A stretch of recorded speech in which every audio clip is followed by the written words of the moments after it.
ଚା ପ୍ରେମୀମାନେ କ୍ଷୀର ଚାକୁ ବା କେମିତି ନ ପିଇ ରହିପାରିବେ? ଦିନର ଆରମ୍ଭ ହେଉ କିମ୍ବା ସନ୍ଧ୍ୟାବେଳେ ସେମାନେ ଥରୁଟେ ଚା ନ ପିଇଲେ ରହିପାରନ୍ତିନି।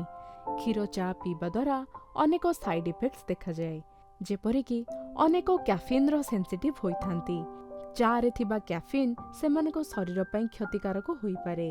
ଏଙ୍ଗ୍ଜାଇଟି ଏବଂ ପ୍ୟାନିକ୍ ଆଟାକ୍ ଦେବା, ରାତିରେ ନିଦ ନ ହେବା, ମୁଣ୍ଡ ବିନ୍ଧିବା ଇତ୍ୟାଦି ସମସ୍ୟା ଦେଖାଗଲେ କ୍ଷୀର ଚା ଠାରୁ ଦୂରେଇ ରୁହନ୍ତୁ। ଯେଉଁମାନଙ୍କ ଶରୀରକୁ କ୍ଷୀର ଚା ସୁଟ୍ କରୁନଥାଏ ସେମାନେ ଏହାକୁ ପିଇବା ଦ୍ୱାରା ଓଜନ ବୃଦ୍ଧିର ଶିକାର ହୋଇଥାନ୍ତି। ଏହା ସହିତ କ୍ଷୀର ଚା ସହଜରେ ହଜମ ମଧ୍ୟ ହୋଇନଥାଏ, ଯାହାକି କିଛି ଜଣଙ୍କ କ୍ଷେତ୍ରରେ ଏସିଡିଟି ଏବଂ ଗ୍ୟାଷ୍ଟ୍ରିକ୍ ଭଳି ସମସ୍ୟା ରୂପେ ଦେଖାଯାଏ। ଅନେକ ବ୍ୟକ୍ତି ଅଛନ୍ତି କ୍ଷୀର ଚା ପିଇବା ଦ୍ୱାରା ସେମାନଙ୍କ ସ୍କିନ୍ ଉପରେ ମଧ୍ୟ ଏହାର ପ୍ରଭାବ ପଡ଼ିଥାଏ। ସ୍କିନ୍ରେ ବ୍ରଣ ଏବଂ ଆକ୍ନେ ଇତ୍ୟାଦି ହେବା ସହିତ ବ୍ରେକ୍ଆଉଟ୍ ମଧ୍ୟ ଦେଇଥାଏ। ଏହା ସହିତ ଚର୍ମ ଡ୍ରାଏ ମଧ୍ୟ ହୋଇଯାଇଥାଏ।